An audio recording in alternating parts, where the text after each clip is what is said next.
Assalamualaikum warahmatullahi wabarakatuh. Perkenalkan, nama saya Mukrima dengan NIM 191404010. Bismillahirrahmanirrahim. Assalamualaikum warahmatullahi wabarakatuh. Perkenalkan, nama saya Ada Utari Jasri dari kelompok 10 dengan materi metode dalam pengajaran remedial. Baiklah, yang pertama itu saya akan menjelaskan mengenai latar belakang dari makalah yang telah saya buat, di mana latar belakangnya itu mengikuti pendidikan. Pendidikan itu menurut Undang-Undang Nomor 20 Tahun 2003 tentang Sisdiknas, yang merupakan usaha sadar dan terencana untuk mewujudkan suasana belajar dan proses pembelajaran agar peserta didik tersebut itu dapat belajar secara aktif dan mengembangkan potensi dirinya untuk memiliki kekuatan spiritual, keagamaan, pengendalian diri, kepribadian, kecerdasan, akhlak mulia, serta keterampilan yang diperlukan pada dirinya, masyarakat, bangsa maupun negara. Kegiatan pembelajaran termasuk pembelajaran mandiri selalu dijumpai adanya peserta didik yang mengalami kesulitan dalam mencapai standar kompetensi dasar dan penguasaan materi dalam pembelajaran tersebut yang telah ditentukan. Secara garis besar, kesulitan peserta didik yang dimaksud itu dapat berupa kurangnya pengetahuan prasyarat, kesulitan memahami materi pembelajaran, maupun kesulitan dalam mengerjakan tugas-tugas atau latihan yang telah diberikan.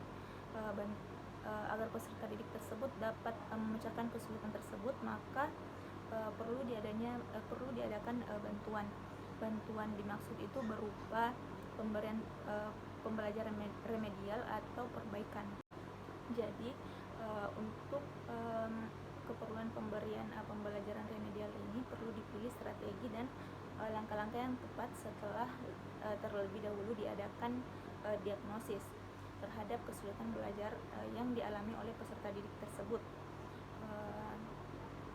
di mana pada kenyataannya itu banyak guru hanya memberikan tes remedial saja karena masalah waktu. Sehubungan dengan hal tersebut atau masalah tersebut, satuan pendidikan perlu menyusun rencana yang sistematis pemberian pembelajaran remedial untuk membantu mengatasi kesulitan belajar peserta didik tersebut. Salah satu upaya untuk meningkatkan mutu pendidikan di sekolah adalah melalui proses pembelajaran. Nah, guru sangat berperan penting dalam meningkatkan mutu pembelajaran. Guru diharapkan mampu mengembangkan dan memilih strategi atau metode yang tepat demi tercapainya suatu tujuan pembelajaran. Berdasarkan hal tersebut, dalam makalah ini yang membahas tentang metode di mana yang diharapkan itu dapat memperjelas bagaimana dan apa saja yang termasuk dalam metode pengajaran remedial.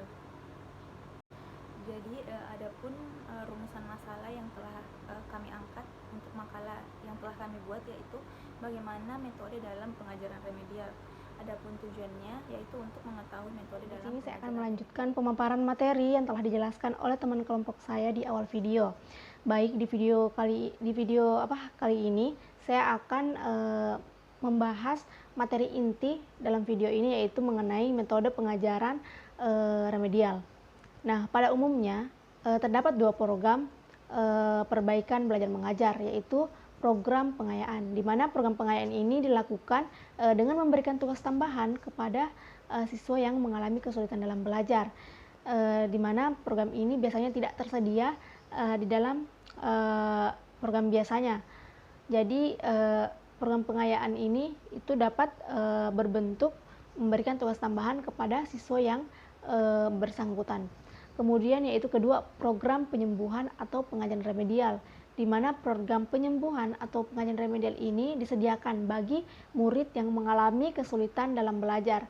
Pada umumnya program perbaikan ini, penyembuhan ini itu tidak jauh berbeda dengan metode yang berlaku pada saat belajar mengajar biasanya.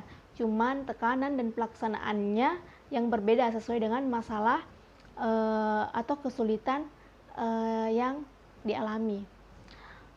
Nah, adapun ciri-ciri dari metode pengajaran remedial yang akan digunakan, yang pertama itu memanfaatkan latihan khusus. Yang kedua, menekankan pada pemanfaatan segi-segi kemampuan yang kuat.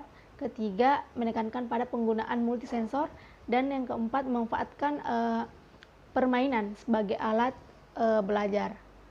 Nah, selanjutnya yaitu apa saja sih metode yang digunakan dalam pengajaran remedial. Nah, baik metode yang digunakan yang pertama yaitu metode tanya jawab, di mana metode tanya jawab ini yaitu digunakan dalam rangka pengenalan kasus untuk mengetahui jenis dan sifat kesulitan bagi siswa. Di mana tanya jawab dapat dilakukan secara individual maupun secara berkelompok.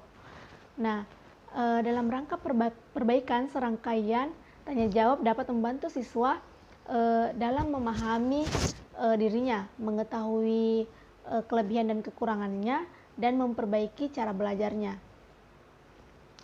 Nah, kebaikan dari metode tanya jawab ini yaitu memungkinkan terbinanya hubungan antara guru dan siswa.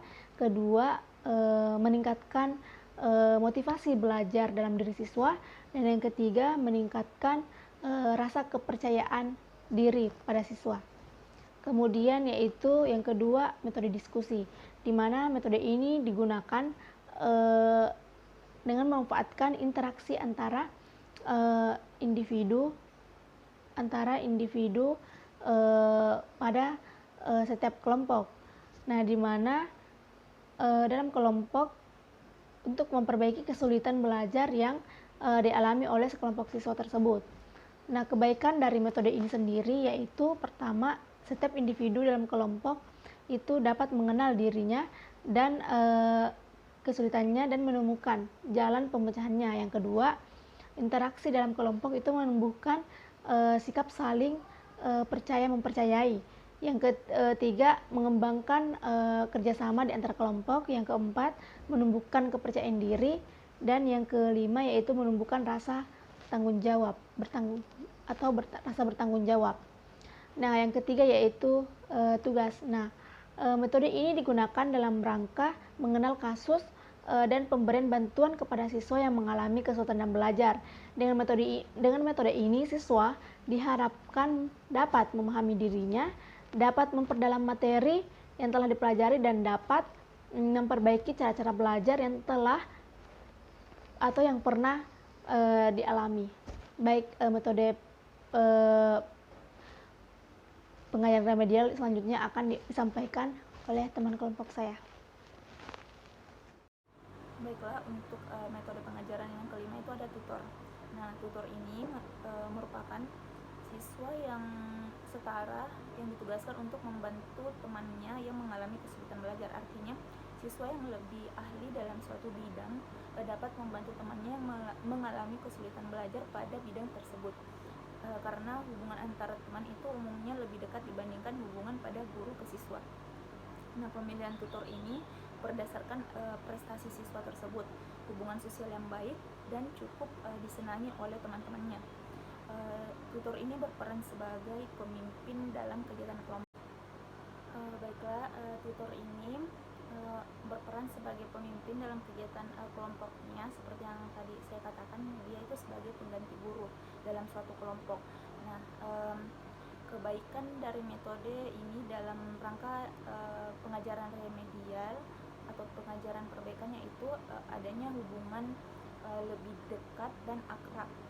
Nah, tutor sendiri ini kegiatannya merupakan pengayaan dan menambah motivasi belajar siswa. Nah, yang ketiga itu dapat meningkatkan rasa tanggung jawab dan kepercayaan diri masing-masing siswa. Adapun metode pengajaran remedial yang keenam meliputi pengajaran individual, di mana pengajaran individual ini adalah interaksi antara guru dengan siswa secara individu dalam proses belajar mengajar. Pendekatan dengan metode ini bersifat terapeutik, artinya mempunyai sifat penyembuhan dengan cara memperbaiki cara-cara belajar siswa. Hasil yang diharapkan dalam metode ini di samping adanya perubahan prestasi belajar siswa, juga perubahan dalam pemahaman diri siswa tersebut. Ya, baik, adapun kesimpulan dari pembahasan materi pada video kali ini, yaitu kegiatan remedial adalah kegiatan pembelajaran yang dilaksanakan untuk membantu siswa yang mengalami kesulitan dalam menguasai materi pelajaran. Nah, pada umumnya terdapat dua program perbaikan belajar mengajar, yaitu program pengayaan dan program penyembuhan atau pengajaran remedial. Nah, adapun metode-metode yang digunakan yaitu metode tanya jawab, metode diskusi, metode tugas, kerja kelompok, tutor, dan pengajaran individual. Baiklah, itulah tadi materi yang telah saya sampaikan, metode dalam pengajaran remedial. Lebih dan kurangnya mohon dimaafkan. Assalamualaikum warahmatullahi wabarakatuh.